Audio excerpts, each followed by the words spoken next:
Now let us discuss question number 29.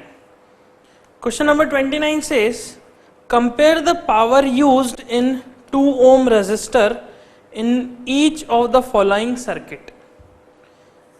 It says, आपके सामने दो सर्किट हैं, compare the power used in 2 ohm resistor.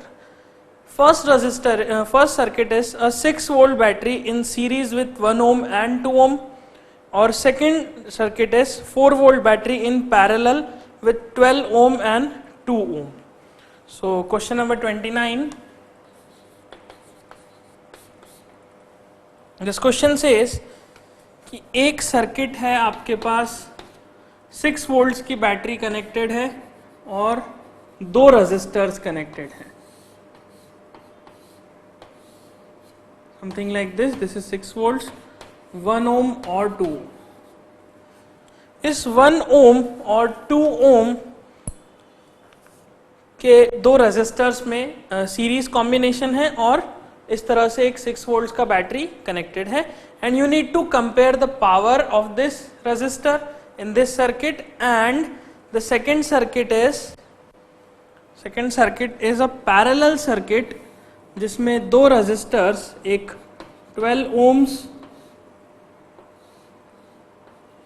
और एक 2 ohms का है और यह रेजिस्टर्स कनेक्टेड है parallelly with a 4 volts battery. 4 volt की एक बैटरी यहाँ पे कनेक्टेड है 12 ohm और 2 ohms में और एक सीरीज कॉम्बिनेशन है. Now you need to compare the power.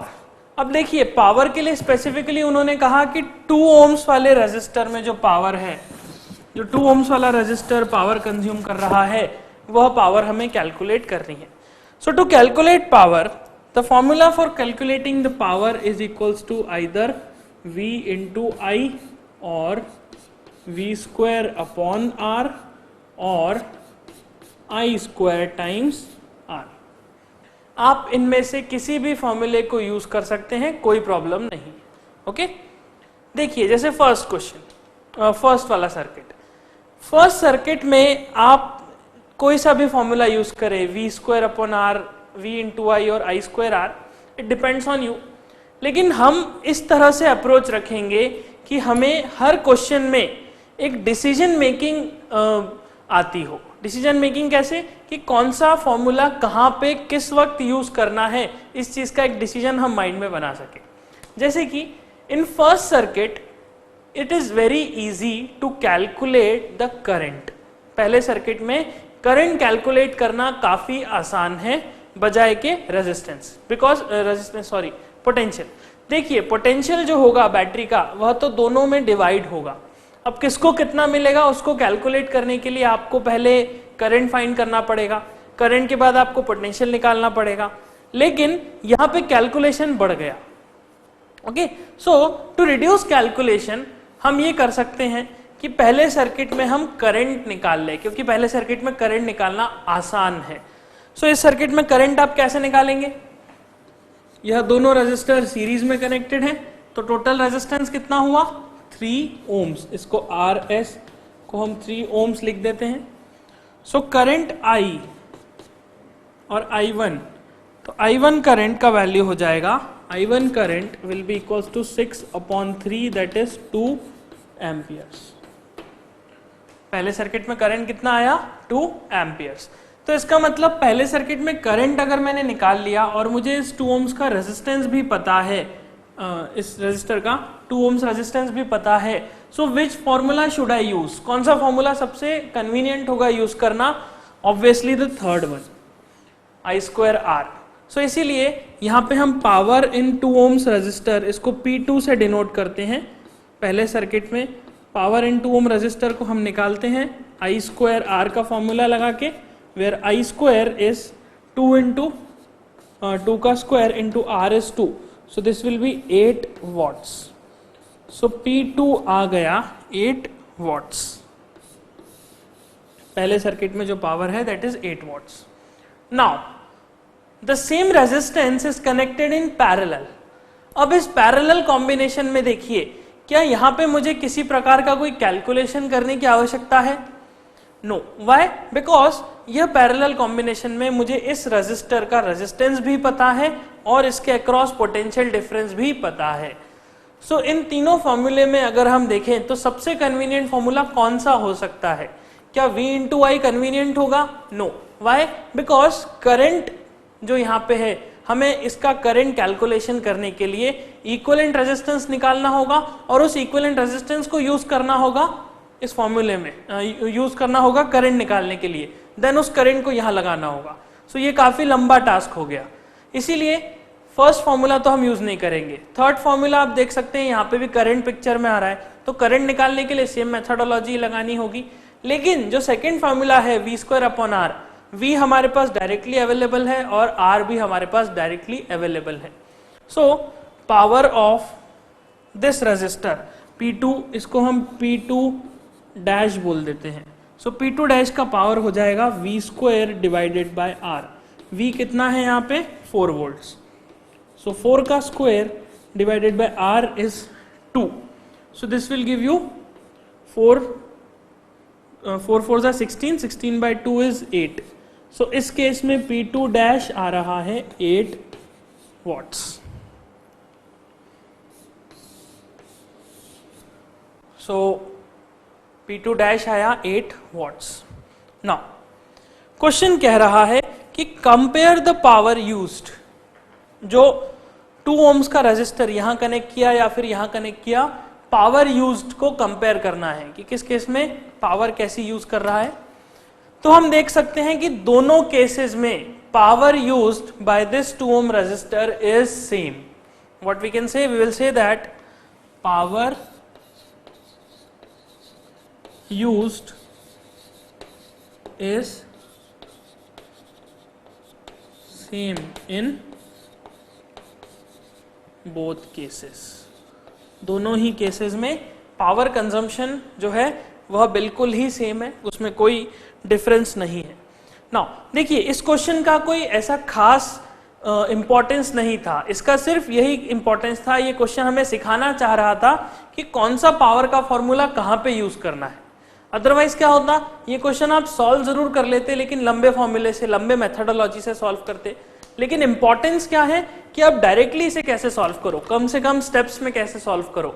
Because कम से कम स्टेप्स लगाना मतलब आपको कॉन्सेप्ट की अच्छी जानकारी है। ओके, सो इसीलिए हमें याद क्या रखना है कि पावर के 3 फॉर्मूले से कौन सा फॉर्मूला कहाँ यूज करना है, ये चीज की एक डिसीजन मेकिंग डेवलप करनी है। और यह डिसीजन मेकिंग तभी डेवलप होगी जब आप बहुत सारे क्वेश्चन सॉल्व करेंगे पावर के बेसिस पे। Okay, so this is question number 29। Now, question number 30. Question number 30 says, in an electrical circuit, 2 resistors, 2 ohm and 4 ohm respectively are connected in series to a 6 volt battery. एक electric circuit दिया है, question number 30, उसमें एक 2 ohm का resistor है और एक 4 ohm का रेजिस्टर है और यह दोनों रेजिस्टर कनेक्टेड हैं एक 6 वोल्ट्स की बैटरी से। This is 2 ohms and this is 4 ohms and this is 6 volts. In this circuit, you need to calculate the heat dissipated by 4 ohm resistor. इस 4 ohm resistor के द्वारा heat dissipation कितना हो रहा है in 5 seconds. हमें निकालना है कि यह रेजिस्टर 5 सेकेंड में कितनी हीट डिसिपेट करता है। You know the formula of heat dissipation. Heat dissipation means the consumption of electrical energy. कितनी हो जाएगी? This will be I square R times T। Now same concept जो हमने यहाँ पे लगाया कि सीरीज कॉम्बिनेशन में करंट निकालना आसान है, इसीलिए हमने यहाँ पे भी ये फॉर्मूला यूज किया, क्योंकि एनर्जी के लिए भी 3 फॉर्मूले हैं, I square R T, V square upon R T और V into I into T. But better क्या होगा, हम ये फॉर्मूला यूज करें। सो यहाँ पे आपको करंट का कैलकुलेशन करना है। करंट का कैलकुलेशन करने के लिए हम देख सकते हैं यह दोनों रेजिस्टर सीरीज में है, so R S will be 6 ohms. So current that is flowing in this circuit I will be equals to V upon R, where V is 6 volts and R is 6 ohms. So current is 1 ampere. So 1 ampere current इस resistance में भी होगा, इस resistance में भी होगा. That's why the value of E will be I square, that is 1 का square into R is 4 ohms and time is 5 seconds. So this will be 20 joules. So this is the electrical energy that is consumed by this circuit in 5 seconds, by this 4 ohms resistance in 5 seconds. Okay. So this is question number 30. Now we will solve question number 31. Now question number 31. Question number 31 says, in an electric kettle, an electric kettle consumes 1 kilowatt of electric power when operated at 220 volts. A fuse wire of what rating must be used? Okay, so it is interesting. यहाँ पे एक electric kettle की बात कर रहे हैं और उस इलेक्ट्रिक केटल में 1 किलोवाट एनर्जी वह कंज्यूम करता है. उस इलेक्ट्रिक केटल का पावर रेटिंग कितना है? 1 किलोवाट, मतलब 1000 joules of energy per second वह कंज्यूम करता है. Now you need to calculate, इस इलेक्ट्रिक केटल को अगर मैं 220 वोल्ट्स पे चलाता हूं, 220 वोल्ट्स पे ऑपरेट करता हूं, इन दैट केस मुझे किस रेटिंग का फ्यूज वायर लगाना होगा. नाउ क्वेश्चन समझ में तभी आएगा जब आप फ्यूज वायर के बारे में जानते हैं, जब आपने फ्यूज वायर वाले लेक्चर को अच्छे से देखा है और उसे समझा है. हमने ये देखा था कि फ्यूज वायर की रेटिंग हमेशा किस में होती है? करंट के फॉर्म में, एम्पियर्स के टर्म्स में. फ्यूज वायर की रेटिंग कैसे होती है? 5 ampere, 6 ampere, 7 ampere, 1 ampere, 100 ampere, इस तरह से फ्यूज वायर की रेटिंग होती है. अगर मैं कहता हूं कि इसी फ्यूज वायर की रेटिंग है let's say 3 amperes, so it means अगर करंट उस फ्यूज वायर में से 3 एम्पियर के ऊपर चला गया, so that fuse wire will break. वो फ्यूज वायर खराब हो जाएगा, ब्रेक हो जाएगा, मेल्ट हो जाएगा. ओके, सो यहां पे जो इलेक्ट्रिक केटल है, let's say this is our electric kettle.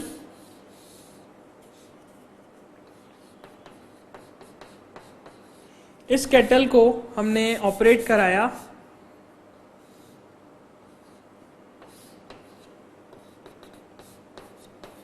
220 volts पे और हमसे ये पूछा गया कि इस इलेक्ट्रिक केटल के साथ बताइए हम किस रेटिंग का फ्यूज वायर कनेक्ट करें, किस रेटिंग का ये फ्यूज वायर होना चाहिए.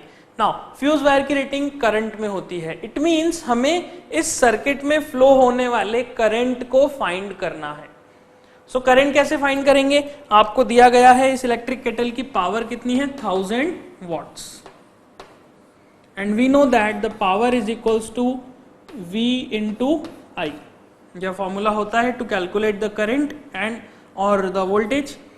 Now in this formula power is given as 1000. This 1000 is equals to potential. Potential is 220 volts into current is I. So the I will be 1000 divided by 220. Now solve this. 100 upon 22. You will get I is equals to 4.54 amperes. So what does this mean? इसका यह मतलब है कि अगर मैं इस kettle को 220 volts पे ऑपरेट कराऊंगा, कितने रेटिंग की केटल? 1000 वॉट की केटल को 220 वोल्ट्स पे ऑपरेट कराऊंगा, तब इसमें 4.54 एम्पियर्स करंट फ्लो होगा. इसमें करंट कितना फ्लो होगा? I equals to 4.54 amperes. इतना करंट इस केटल में फ्लो होगा. सो इट मीन्स यहाँ पे फ्यूज वायर कितना होना चाहिए? क्या फ्यूज वायर 1 एम्पियर का होना चाहिए? नो, बिकॉज 1 एम्पियर का अगर फ्यूज वायर हुआ तो ये 1 एम्पियर करंट जाते से ही मेल्ट हो जाएगा, और मेल्ट हो गया तो ये केटल ऑपरेट ही नहीं कर पाएगी बिकॉज सर्किट ब्रेक हो जाएगा. क्योंकि इस केटल में करंट कितना फ्लो हो रहा है? 4.54. सो 4.54 एम्पियर्स अगर करंट या केटल में फ्लो हो रहा है, it means fuse wire should be